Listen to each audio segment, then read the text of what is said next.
If you like The Daniel Blair Show, you will love Main Event Moto. Come join producer Joe and I at patreon.com/maineventmoto, where we talk Supercross, we talk Motocross, and deliver 3 long-form podcasts per week with no commercials. Again, that's patreon.com/maineventmoto, or you can click the link in the bio. Thanks for watching, and enjoy this week's episode of The Daniel Blair Show. The Daniel Blair Show, sponsored by Motosport.com, Mika Metals, Race Tech, ASV Inventions, and Guts Racing.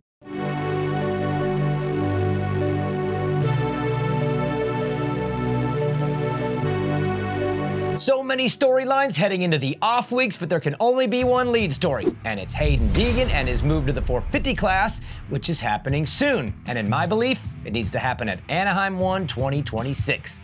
Danger Boy's move to the 450s is the most anticipated ever, in my opinion, due to the resume he's built over the course of his whole life, due to the Deegan's massive following and YouTube show that's followed Hayden's racing career his whole life, and due to the way they go about it, with aggressive branding and mouthing and an unapologetic approach to media.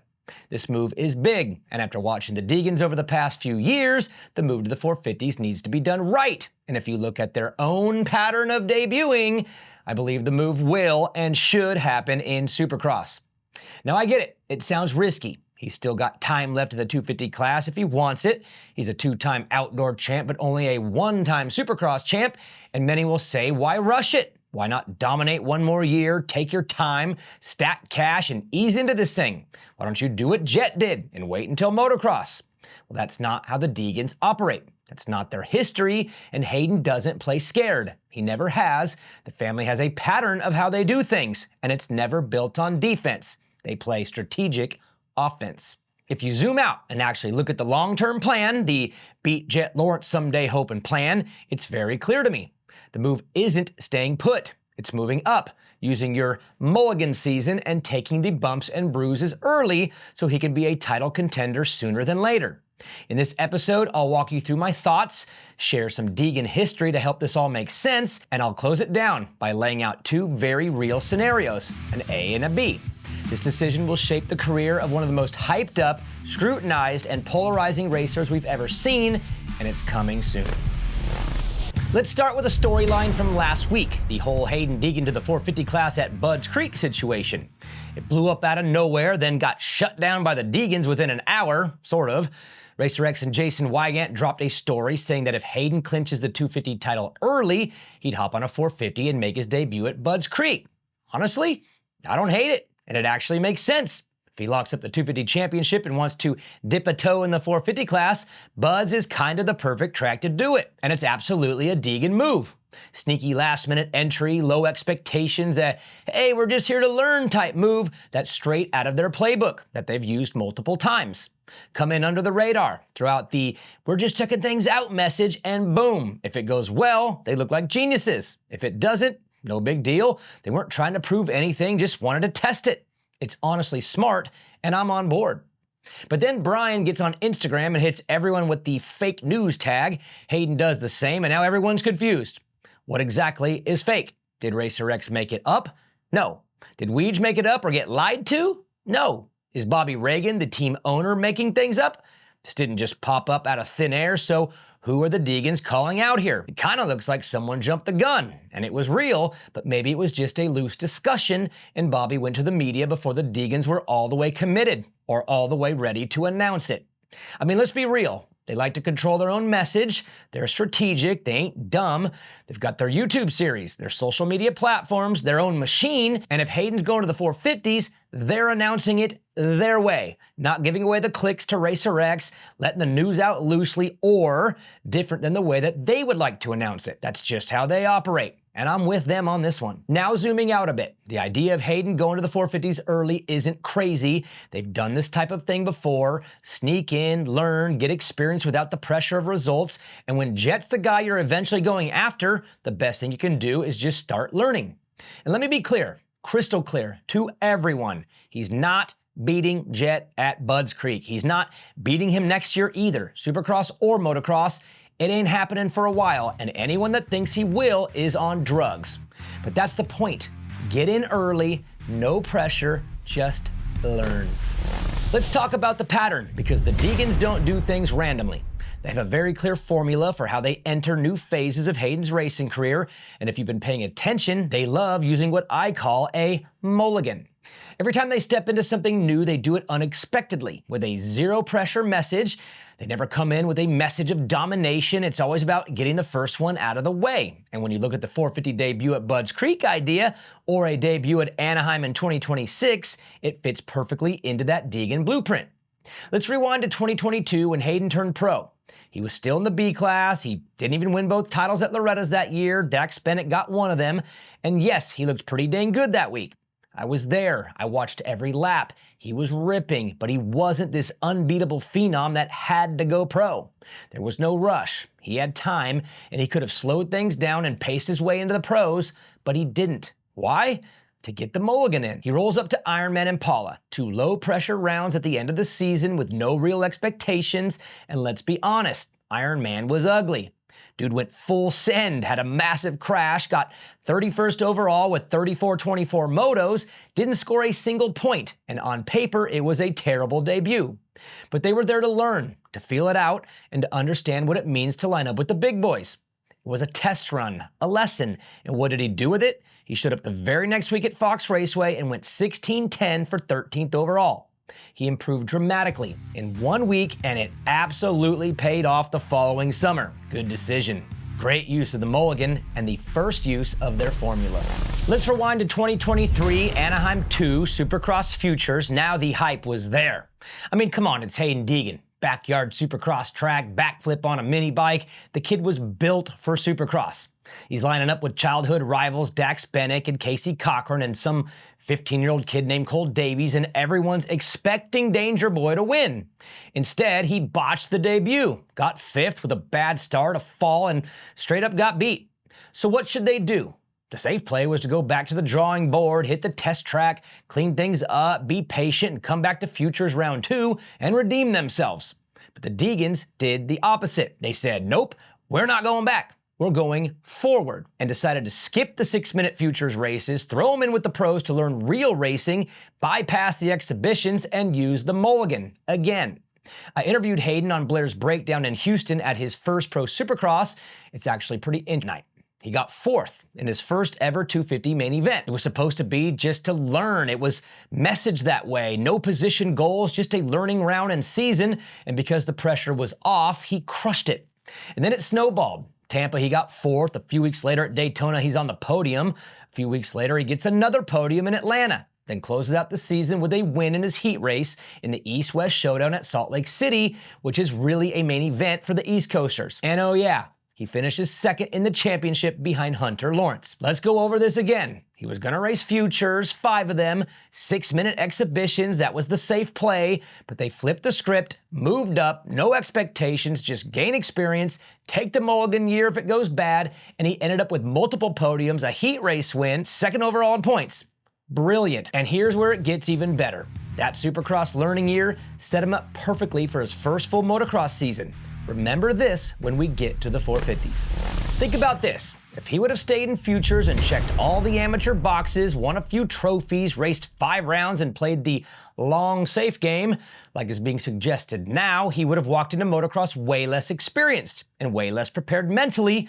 But instead, he jumped into the fire in Supercross and became a pro on and off the bike, so when outdoor started, he was ready. The opening round at Fox Raceway, he finished 2nd. At Hangtown, he was 3rd. High Point, 3rd again. At Redbud, he wins his first pro race. Then a few weeks later, had his breakout ride at Washougal with a dominating 1-1 score. He had plenty of ups and a few downs that summer, but he ended the year 4th in points. I don't believe that happens without Supercross. I don't. That summer was built on the back of his Supercross campaign, built on the back of pro experience, and that on-ramp to the summer played a role, which also played a role in the inaugural SMX playoff, and he won the thing and became the first and only 250 SMX champion in his rookie season. Again, look at the Deegan pattern that they've used twice. Sneak in 2 pro motocross races straight from the B class at Loretta's, has a terrible debut but learns from it. Races Supercross Futures at Anaheim, has a terrible debut, but learns from it. Turns pro the next week with no expectations and to learn, uses perfect messaging, takes his mulligan to deter the noise, then grabs multiple podiums, finishes second in points, starts his motocross rookie season with some actual pro experience, wins multiple races, and at the 1-year anniversary of his pro debut, he's dialed in and wins the SMX championship. Nice. And since the Deegan pattern has worked twice already, from B-Class to Nationals and from Futures to Pro Supercross, I believe they will and should do it again on the 450. Sit tight, we're almost there. Now let's talk about what kind of racer Haiden Deegan actually is, because if you're expecting a Jeremy McGrath or a Jett Lawrence type story, just don't. Sorry, Danger Dudes, that's not who he is. Jeremy and Jett were rookie champions in Supercross. They were game changers, sport changers, smooth, composed, naturally gifted, and they won right away. That's not Haiden Deegan. He doesn't operate like that. What Haiden is a Ricky Carmichael, Ryan Villapoto, or a Cooper Webb type. He's a bulldog, a fighter, and a claw your way to the top kind of guy. He wins not because he's flashy or silky smooth, but because he's relentless, gritty, and mentally tough. He can take a hit, he can make mistakes, he can lose, but he learns fast and then he suffocates you. Look at how RC, RV, and Coop started their 450 Supercross careers, or 250 for RC. His first 2 years in Supercross were rough, but then he figured it out, dethroned the king, and became a 5-time champ. Same with RV. He didn't win right away, but then he won 4 straight titles. Same with Coop. All 3 of them, actually, it took 2 years to figure it out. They won on year 3, and the big bike legacy began. Because once racers like this figure it out, it's game over. That's Haiden Deegan in a nutshell. So let's chill on the idea that he's going to win in 2026. He's not, indoors or out, and that's okay. Whether he goes 450 in 26, 27, or 28, it doesn't matter. He's not winning his rookie 450 season, period. His strength isn't showing up and winning on day 1. His strength is learning, then building into a monster, which is why the Deegan's mulligan model fits him perfectly, and it's why he should start at Anaheim. Now let's look at the offseason, because this offseason matters more than any he's ever had. This is the turning point, and the decisions made now are going to shape the next 10 years of Haiden Deegan's career. If you think he's going to fly home from the Motocross of Nations and go spend a couple months on a 250 to sharpen his 250 skills, you are cray-cray. He's going to be on that 450 full-time. In fact, he's already on it now, riding outdoors this motocross season while he's in the moto zone. That's why we're hearing things about Budds Creek, and I bet he looks unreal. But he won't be preparing for the 250 class this fall. There's no point in getting better at something that's about to be the past when he can start building the foundation for the future. I've heard a lot of people say he needs more time on Supercross and he's not a finished product on that discipline, which is true. But why would he waste 1 minute further developing on a bike that's soon to be the past when he has a 10-year run on the 450 coming? Every minute fine-tuning technique on the 250 is a minute he could be developing technique on the 450. Why fix bad habits when you can build new habits on the bike that's different? Why squeeze 10% of improvement on a bike that's going bye-bye when you can add 10% on the bike you are about to go to war on? He won't. This offseason is his opportunity to put real time into understanding how to ride a 450 properly, specifically in Supercross. If they're smart this offseason, which they are, they call up everyone. Jeremy McGrath, Ryan Villapoto, Ricky Carmichael, James Stewart, Chad Reed. Call them all, they'll answer, spend a week with each of them on his 450, and imagine what he'll know by January.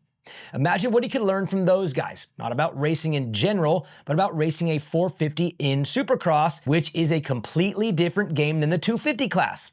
And guess what the best time to do it is? This October, November, and December, the months that some people want him to spend polishing up on a bike that he's already maxed out on. Let's talk about the competition. In the 250 class, he's the man. He's more than proved it on motocross, but in Supercross, even though he wrapped up the title around early, let's be honest, he had his hands full at times. Juju Bomera was all over him early. Cole Davies came alive mid to late season, and here's the kicker. Both of them are younger. Juju is 6 months younger than Haiden, Cole's a 1.5 years younger, and although I do believe Haiden has them covered, they have more to gain this offseason on a 250 than he does. So if you're sitting here thinking Hayden's just going to walk into the 250 class again next year and blitz through the class with ease, you're dreaming. Those guys and Seth Hammaker are going to be better and faster. They have more room to grow. They have way less experience. I mean, Hayden's a year ahead of Juju and 2 years ahead of Cole, which means they've got more ceiling left to hit, and they'll be chasing him hard next season. Now, I'm begging you, please don't leave dumb comments below. I'm not saying they'll beat him. I'm saying they'll be better, and it won't be a cakewalk. That's all. I say this because why in the world would Hayden spend a season looking over his shoulder playing defense, being the hunted in a class you're about to get out of? Why play defense when your future is about learning how to play offense in the next class?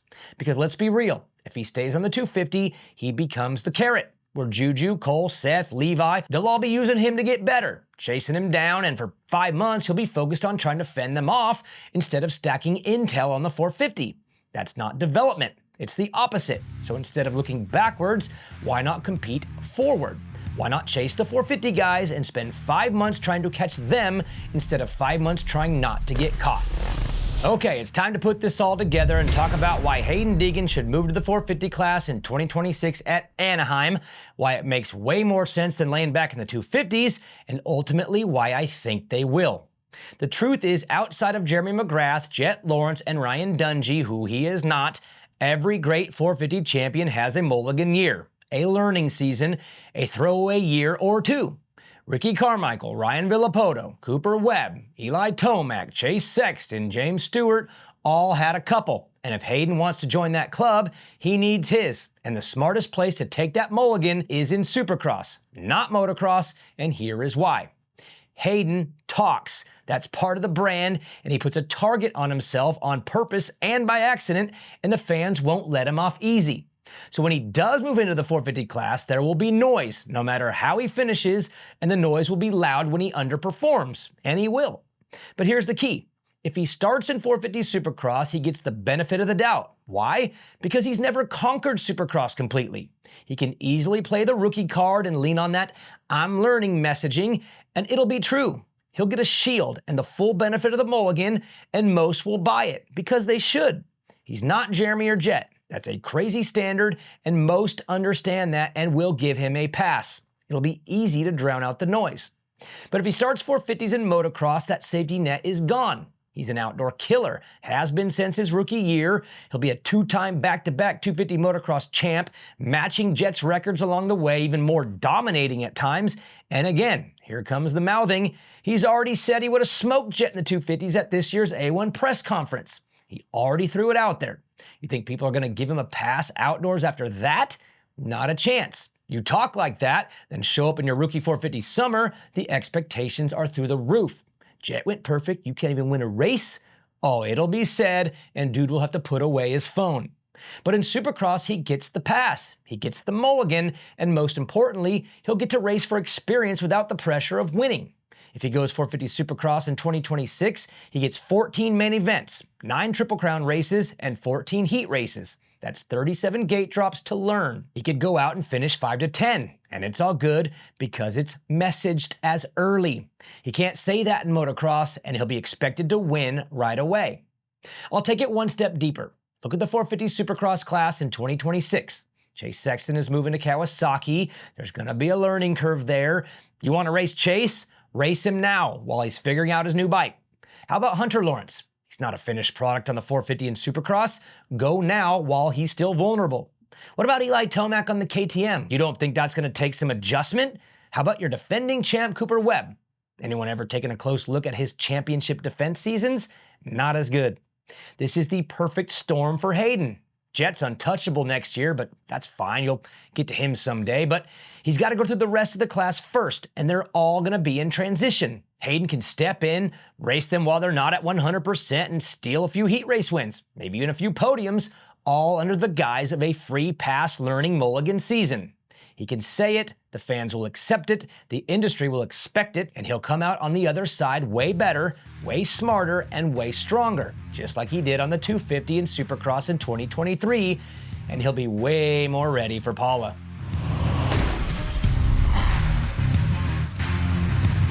All right, let's lay this out with 2 scenarios, Scenario A and Scenario B. We'll start with A, the wrong one in my opinion. He finishes this season on a 250 after the Motocross of Nations. Now it's the off season and he starts testing the 450. learning the bike, the weight, the power, the whoops, the whole package. But suddenly he drops back down to a 250 to prepare for 2026 Supercross and has to rewire his body, his technique, and his mentality to go back to something smaller, lighter, and slower. He goes into the season playing defense, holding off Juju, Cole, or Seth, putting all of his focus on riders chasing him for 5 months. While he's defending the 250 title, he's not progressing on the 450. That whole 5-month Supercross season, he's looking backwards, not forwards, and now it's April or May, and he turns the page to the 450s with 1 to 2 months of part-time summer prep. He enters the 2026 motocross season with no 450 gate time, and he's expected to win, like Jett did. The two-time 250 motocross champ, who's already mouthed off about Jett on outdoors, lines up way less prepared, and the pressure is on. He's battling with J. Coop, AP, and RJ instead of Chase, Hunter, and Jett. In my opinion, that's what next summer looks like without 450 Supercross as the lead-in. That's what a 5-month 250 distraction as the lead-in looks like. Now his 2027 Supercross debut is his actual rookie Supercross season, with all the pressure and the learning curve happening after a summer of 450s. A whole year later, and now he can't use the mulligan learning excuse because he's already raced the 450 for half a year. He has to go through all the ups and downs, and the pass is gone. In this scenario, it's a way harder summer of motocross in 2026, a way harder Supercross season in 2027, all because he took the safe route, which they never have done, and he played defense for 1 more season instead of starting at A1. That's scenario A. Here's scenario B. He parks the 250 after the Motocross of Nations, maybe even slips in Budds Creek on the 450. Privately, they commit to 450 Supercross, but publicly, they sell the idea that he's going back to defend his 250 title, keeping the noise down and the pressure off. They sneak in some WSX on the 450 maybe, pick a round or two for fun, but spend every single minute building, quietly and alone. Then right before Anaheim, surprise, surprise, hey, it's going better than expected. We'd love the bike, and we're going 450 at Anaheim to learn and just see how it goes. Same as the pro debut at Houston in 2023. Now he goes into Anaheim with no expectations, no demand for wins or podiums. He gets to say the words every rider should say in year 1. This is just my learning season. And here's what that actually gives him. 14 no-pressure main events, 9 no-pressure Triple Crown races, and 14 heat races with half the class. That's 37 gate drops to get stronger, smarter, and more confident on a 450 before the pressure of the summer hits. He steals a few heat race wins, a podium or 2, and a ton of experience.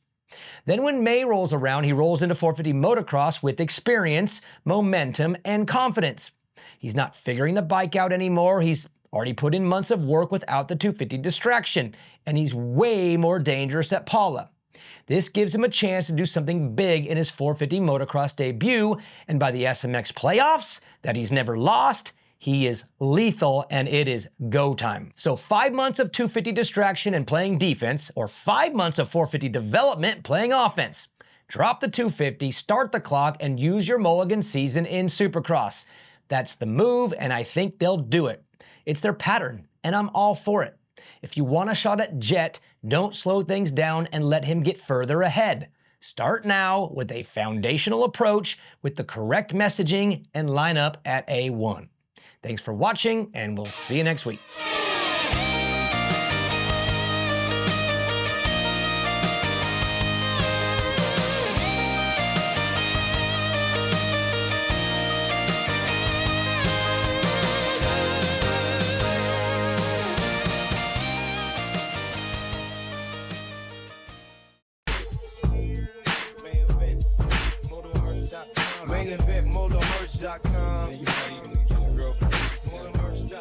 Main event motomerch.com. Main event motomerch.com. Main event motomerch.com.